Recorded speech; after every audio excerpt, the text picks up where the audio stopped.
Bismillahirrahmanirrahim. Assalamualaikum warahmatullahi wabarakatuh. Selamat berjumpa kembali teman-teman di channel Peternak Gokil.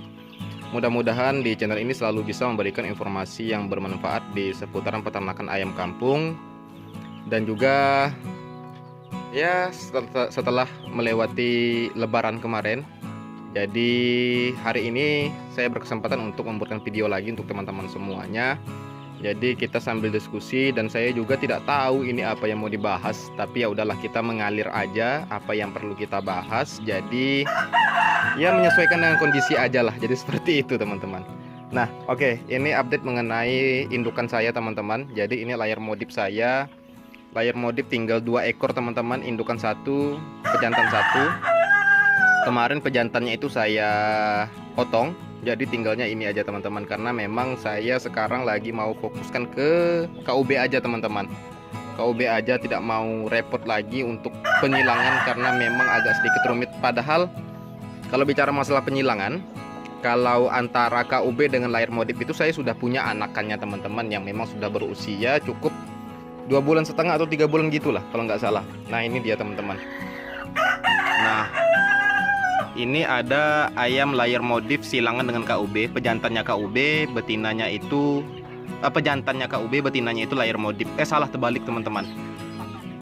Pejantannya layar modif, betinanya itu KUB. Jadi hasilnya seperti ini teman-teman. Nah, masih dominan ke layar modifnya teman-teman. Layar modifnya masih dominan. Jadi memang secara postur bulunya itu lebih tebal dibandingkan KUB teman-teman kalau layar modif. Jadi seperti itu teman-teman. Kalau yang di atas itu yang botak itu, yang kurang sedikit bulu itu ayam Bangkok teman-teman. Nah ini silangan antara layar modif dan KUB. Sebenarnya dari segi postur itu cukup bagus teman-teman, cukup bagus. Dan ini masih kental 70% genetik dari ayam layar modif teman-teman, tapi sudah ada darah KUB nya teman-teman. Nah tujuan untuk penyilangan kemarin itu adalah untuk meningkatkan dari segi produktivitas telurnya teman-teman. Nah nanti kita akan lihat bagaimana produktivitas telurnya dari hasil silangan ini teman-teman. Kita akan lihat nanti. Kalau sekarang sih saya belum berani untuk ngomong seberapa banyak telurnya, tapi kalau kita lihat dari silsilah dari ayam layar modif itu sendiri kan, dari segi telurnya itu cukup banyak dibandingkan antara KUB teman-teman. Nah saya berharapnya juga seperti itu. Tapi dari segi postur itu tidak jauh berbeda dengan layar modif, masih kental lah, masih kental saya pikir itu dengan layar modif teman-teman. Nah dari segi posturnya kan kelihatan kan, dari segi posturnya. Oke, sekarang kita pindah ke kandang sebelah sini teman-teman. Nah di sini ini sebenarnya kandang induk kan, tapi kemarin itu oleh karena ada beberapa ekor yang kita potong dan juga indukan saya itu sempat ada yang mati teman-teman. Nah jadi di sini keadaannya kosong.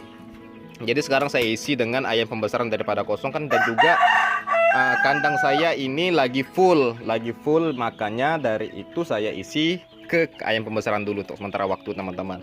Nah ini ayam karantina saya yang di kandang besar. Yang di kandang besar itu kemarin itu juga ada yang kena snot, ada beberapa ekor. Jadi saya pisah di sini dan saya treatment. Kemarin juga saya sudah kasih termizin juga, dan alhamdulillah sudah ada menunjukkan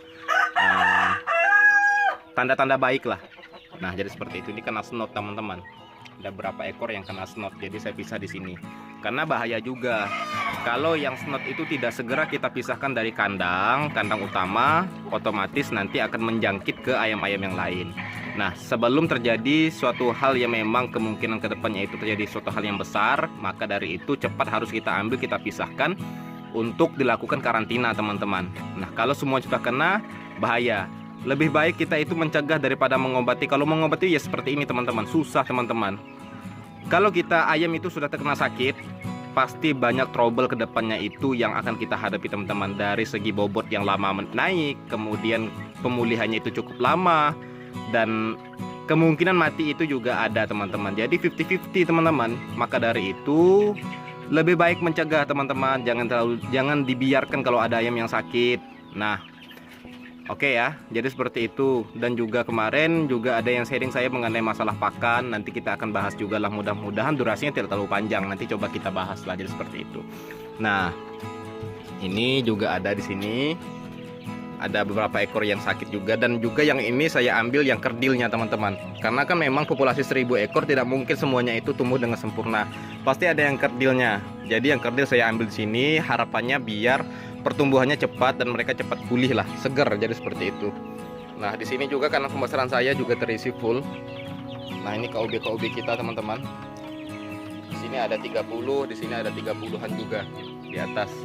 Nah, ini masalah indukan lagi teman-teman. Indukan kita sekarang tinggal 9 ekor yang betinanya. Kemarin itu banyak juga yang mati. Banyak yang juga mati, ada sekitar 1 atau 2 ekor gitulah yang mati itu karena memang terkena apa ya? Memang kalau prediksi saya itu dari pengaruh cuaca teman-teman. Sebentar hujan, sebentar panas, sebentar hujan, sebentar panas. Jadi seperti itu. Jadi makanya hati-hati untuk teman-teman semuanya. Ini cukup pengalaman di saya aja. Jangan lalai dalam perawatan ayam-ayamnya teman-teman. Maka dari itu lebih baik mencegah daripada mengobati. Apalagi sampai terjadi kematian, kan kita juga merasa rugi teman-teman. Sudah lama kita membesarkan dan ayam juga indukan saya ini sudah produksi, tapi ada yang mati ya. Sekarang produksinya lagi menurun teman-teman. Jadi per minggunya itu paling mampu menghasilkan telur itu 9 ekor ini paling sekitar 30-an lah, 30 lebih atau 25. Ya seperti itu, tergantung aja teman-teman. Karena kan memang dari segi produksi telur itu kan ada beberapa faktor yang mempengaruhi, dari cuaca, kemudian juga dari segi pakan. Nah, itu juga mempengaruhi. Kalau ini murni saya pikir ya, ini menurut saya ini karena memang faktor cuaca. Dan alhamdulillah hari ini sudah panas. Kalau enggak teman-teman, 2 hari yang lalu itu, semalam aja kemarin itu, matahari itu susah untuk dilihat teman-teman. Jadi mendung aja, dan kondisinya akhirnya ya drop lah. Untuk berapa minggu ini lagi drop lah untuk produksi telurnya. Jadi seperti itu. Jadi untuk teman-teman semuanya, kalau misal mengalami produksi telur itu lagi drop, jangan khawatir juga, nanti akan kembali juga lah. Jadi seperti itu, karena kan memang kita memelihara itu hewan yang bernyawa, jadi tidak bisa diprediksi teman-teman. Sebaik apapun kita memelihara, insya Allah lah apa yang diberikan oleh mereka ini pasti yang terbaik untuk kita teman-teman. Jadi seperti itu. Jadi positive thinking aja teman-teman. Yang penting lakukan hal yang terbaik untuk perawatan ayam-ayam kita teman-teman. Nah oke, kita akan beralih ke depan karena kita bicara masalah pakan teman-teman. Oke, kita akan pindah ke sini teman-teman. Yang ayam pembesaran kita, ini ayam usia 2 bulan. Ayam usia 2 bulan bobot, ini ada yang 9 ons, ada yang 1 kiloan. Kemudian juga ada yang 7 on pun juga ada teman-teman. Nah, kemarin itu ada yang bertanya dengan saya, "Bang, kalau ayam usia 2,5 bulan itu dengan bobot 5 ons, itu masih masuk akal atau enggak, Bang?" AK, ayam kampung asli. Menurut saya itu tidak masuk akal teman-teman. Kalau 5 ons dalam waktu 2 bulan. Saya aja, pengalaman saya ya, AK itu ketika usia 2,5 bulan itu malah sudah ada yang tembus sampai ke angka 8 ons, 9 ons. Bahkan ada yang 1 kilo. Pengalaman saya. Ada itu yang video saya yang sudah ditonton 200.000 lebih. Itu murni, real itu usia 2,5 bulan. Hampir 3 bulan lebih dikit lah. Nah, itu sudah saya panen teman-teman. Nah, kenapa ayam yang teman kita ini yang bertanya itu masih 5 ons? Ternyata setelah saya cross check, saya tanya, itu dicampur dengan pakan bekatul itu 70%. Purnya itu 20% kalau nggak salah. Kemudian juga nasi sisa 10%. Jadi seperti itu. Nah, standar kalau menurut saya ya, standar untuk penggemukan ayam untuk jual kiloan itu jauh teman-teman, secara hitungan nutrisinya. Sekarang kita lihatlah, bekatul itu memiliki nutrisi protein kasar itu sekitar 10-12% aja teman-teman.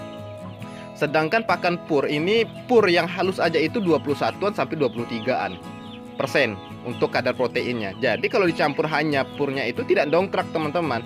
Sedangkan kebutuhan secara protein yang dibutuhkan oleh ayam untuk skala pembesaran itu adalah sekitar 16-18% skala proteinnya. Maka dari itu pakan itu juga cukup untuk selalu kita perhatikan, karena itu adalah faktor penentu kita kapan kita mau panennya. Apakah mau 2,5 bulan atau mau 3 bulan. Nah, kalau standar ayam kampung AK itu kalau sudah usia 2,5 sampai 3 bulan, katakanlah paling jatuhnya itu 3 bulan, itu sudah bobot 1 kiloan, 8 on, 9 on, 1 kiloan. Kalau secara pemeliharaan itu bagus. Jadi seperti itu. Nah, maka dari itu selalu perhatikan kadar nutrisi pakan, kemudian juga kandang. Nah, alhamdulillah di kandang besar saya itu bobot ayam yang paling besar usia 62 hari sekarang itu sudah di angka 1 kilo up. 60 hari loh teman-teman. Sejenis ayam KUB ya, 60 hari. Nah, kemarin juga ada yang bertanya dengan saya sama jenisnya ayam KUB, tapi Sudah usia 4 bulan ayam itu masih di bobot 7 ons. Saya tanya pakannya apa? Dikasihnya fermentasi. Inilah uji coba. Nah teman-teman ya, selalu saya ingatkan, kalau misalnya seandainya teman-teman mau mencoba pakan, jangan langsung full untuk semuanya. Kalau baru mencoba ya, kecuali memang sudah ada pengalaman di awal, itu nggak masalah. Tapi kalau baru mencoba, jangan pernah coba-coba deh teman-teman. Lebih baik kita ambil sampel aja lah dulu. Beberapa ekor kita uji coba, masuk nggak, cocok nggak. Karena begini teman-teman, cara pemeliharaan kita ini kan berbeda-beda nih. Jadi di antara masing-masing peternak itu belum tentu sama teman-teman penerapannya. Jadi seperti itu. Nah maka dari itu jangan coba-coba, ambil yang pasti-pasti aja. Nah kalau harga ayam itu masih di kisaran antara 40, 45, 50, itu kalaupun dikasih pakan full pur itu aman teman-teman, masih untung kok, masih bisa kok. Nah jadi jangan ambil resiko lah, jangan ambil resiko. Tapi ya kalaupun kita mau mencoba, ambil sampel aja beberapa ekor, lumayan kan kalau kita menekan harga pakan kan. Nah kalau berhasil baru dilanjutkan ke semuanya. Makanya dari itu terjadi banyak permasalahan ketika sudah berternak dengan skala ratusan ekor dikasih pakan. Ya memang sekali kita lihat pertumbuhannya tidak masuk akal ketika sudah di usia 3 bulan sampai 4 bulan itu masih 7 ons, 8 ons, itu nggak masuk akal teman-teman. Nah jadi ambil yang pasti-pastinya, kita ambil sampel. Kalaupun misalnya seandainya mau belajar, jangan belajar dari gimana ya, dari hal yang memang belum kita pernah pelajari dan bertemu dengan orangnya secara langsung. Kita baru melihatnya dari visual aja, misal seandainya dari YouTube atau apa. Jadi seperti itu. Jadi kita cross check lagi, kita tanya lagi. Nah jadi seperti itu. Seperti apa? Takutnya bukan dari fermentasinya yang salah teman-teman, tapi bagaimana proses untuk memfermentasi pakan itu sendiri, takutnya ada yang salah sehingga terjadilah bobot itu kurang dongkrak. Jadi seperti itu. Makanya kalau kita membuat pakan fermentasi harus belajar dengan orang yang sudah pengalaman. Kalau saya murni di kandang saya ini tidak ada menggunakan pakan fermentasi. Nah kalaupun kemarin itu saya campur dengan pakan perbandingan 50-50, 50% pur, 50% bekatul, dan itu masih dapat di angka 16-18% untuk kadar proteinnya setelah saya hitung ya. Jadi seperti itu. Oke ya teman-teman, mudah-mudahan informasi ini bermanfaat untuk teman-teman semuanya. Jangan salah lagi dalam meracik pakan dan gimana ya, dalam kita berternak ayam kampung itu tidak semuanya itu 100% real dari apa hitungan murni kita. Karena begini, kita itu berpacu dengan hewan yang bernyawa teman-teman. Jadi otomatis lakukan hal yang terbaik untuk ternak kita. Insya Allah nanti akan ternak-ternak kita itu akan memberikan hal juga yang terbaik untuk kita. Jadi seperti itu ya. Nah kita itu mencari rezekinya dengan hewan bernyawa. Jadi seperti itu. Jadi ya hati-hatilah dalam mencari informasi baik dari YouTube, dari media-media yang lainnya atau yang manapun. Ya berhati-hati, silakan dikoreksi. Kalaupun dari saya itu ada kesalahan, silakan dikoreksi teman-teman, untuk dikritik. Karena itu juga akan memberikan motivasi kepada saya, dan saya merasa bersyukur kalau misal seandainya ada yang salah dalam penyampaian saya terus dikritik oleh teman-teman semuanya. Dalam artian teman-teman tidak membiarkan saya untuk melakukan kesalahan secara terus-menerus. Jadi seperti itu ya. Oke, salam hangat dari kami Kandang Peternak Gokil. Mohon maaf apabila kata-kata yang salah saya akhiri. Billahi taufiq wal hidayah. Assalamualaikum warahmatullahi wabarakatuh. Salam sukses selalu untuk peternak Indonesia. Mantap.